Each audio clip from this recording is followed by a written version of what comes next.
Welcome to This Explainer. Today, we're challenging some of the most pervasive, lifelong health advice you've probably grown up hearing just to see if it actually matches up with scientific evidence.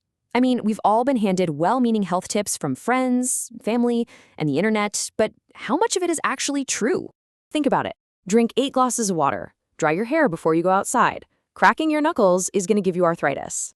We've heard these phrases repeated so often by our parents, our peers, and our social media feeds that they've essentially bypassed our critical thinking. Over time, they kind of just start to sound exactly like hard, undisputed facts. But what if the health advice you've heard your entire life is just wrong? Medical science is constantly evolving as we learn more about the human body. So we really need to pause and ask ourselves, are these deeply ingrained habits actually helping us? Or are we just blindly following outdated adages that completely fall apart under scientific scrutiny? Okay, let's dive into our roadmap for today. We'll be covering the hydration misconception, wet hair and cold viruses, knuckle cracking, when to use antibiotics, the detox and cleanse myth, and finally, exactly why these myths spread. Section 1, the hydration misconception. Do we really need exactly 8 glasses? Let's start off with a relatively harmless habit, the universal rule of hydration that almost everyone tries and often fails to follow, the number 8. We absolutely obsess over hitting this exact arbitrary number of glasses every single day. But here's the truth. There is no universal rule saying every person needs exactly this amount. Your hydration needs heavily depend on a whole bunch of unique factors. We're talking your body size, your physical activity level, the local temperature, and your overall health. So trying to force a one-size-fits-all number, it simply doesn't make physiological sense. And here's an incredibly important point we almost always forget. You don't just drink your water, you eat it. Foods like fruits, vegetables, and soups, alongside other beverages like tea, all massively contribute to your daily fluid intake. Plus, your body has this remarkably useful built-in hydration system. When you need more fluid, you naturally get thirsty, and your kidneys do a fantastic job of regulating exactly how much water your body retains or excretes. So, the crucial takeaway here is this. Instead of stressing over whether you hit a magical number of glasses, just ask yourself if you're getting enough fluids for your specific daily circumstances. Now, while thirst isn't a perfect signal during intense exercise or extreme heat, it's generally a fantastic guide. Listen to your body, not some outdated quota. Section 2, wet hair and cold viruses. Does being cold actually mean catching a cold? Despite the desperate warnings shouted by mothers everywhere as you try to leave the house after a shower, do cold temperatures magically create viruses? No, of course not.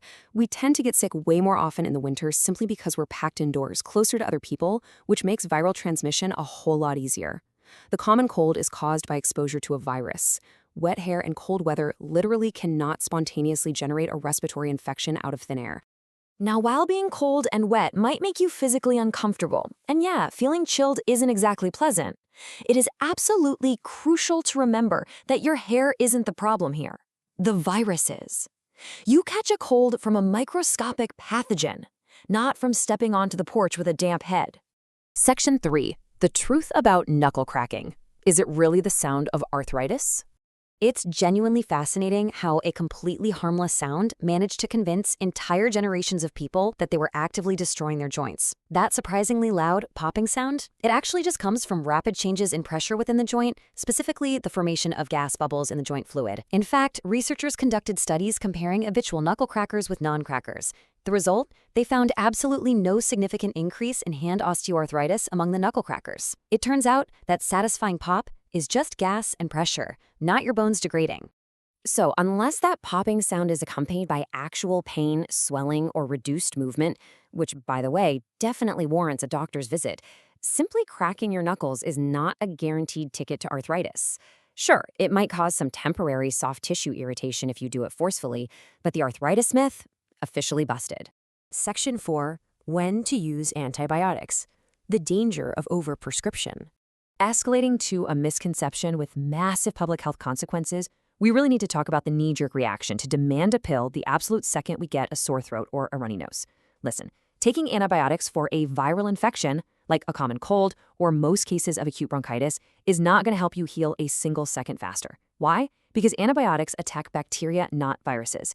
Taking them unnecessarily dangerously contributes to antimicrobial resistance. This is a very real global crisis where microorganisms survive the exact medicines designed to kill them, creating incredibly dangerous superbugs. Now, antibiotics are undoubtedly life-saving marvels of modern medicine. Absolutely. But they are completely useless against viruses. They're not some general-purpose treatment for just feeling sick, and they should never, ever be saved as leftovers or shared with a friend. The right treatment always depends entirely on the specific cause of the illness. Section 5. The detox and cleanse myth. Do cleanses actually flush out toxins?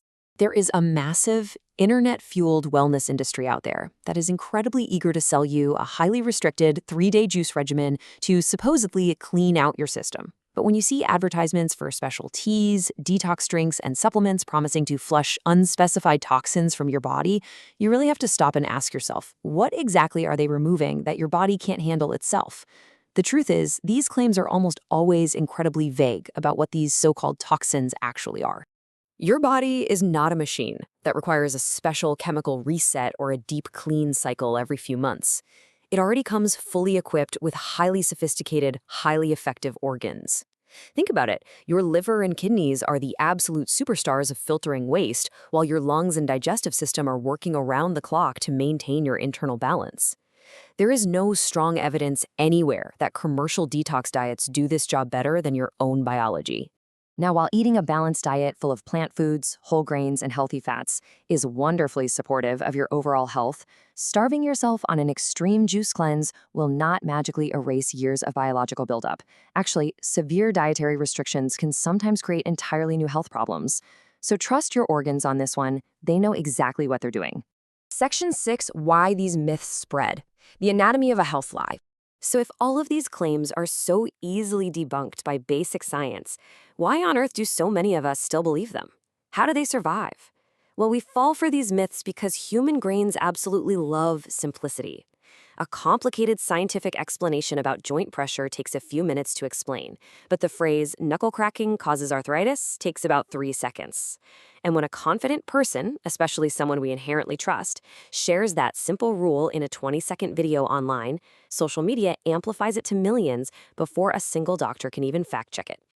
To protect yourself in the modern information age, you have to actively pause and run every piece of catchy health advice through a strict checklist of critical questions. Ask yourself, where did this information actually come from? Is it supported by real scientific evidence? Does it come from a qualified medical professional? And crucially, does it acknowledge that different people have entirely different medical needs? The biggest takeaway here is to simply stop believing health claims just because they feel familiar. Medical science changes as we learn more, and honestly, sometimes the healthiest thing you can do is question the very advice everyone else takes for granted. When it comes to the complex, beautiful machinery of the human body, the truth is rarely as simple as a catchy slogan. So I leave you with this to think about. What other simple facts are you holding on to today that might just be fiction?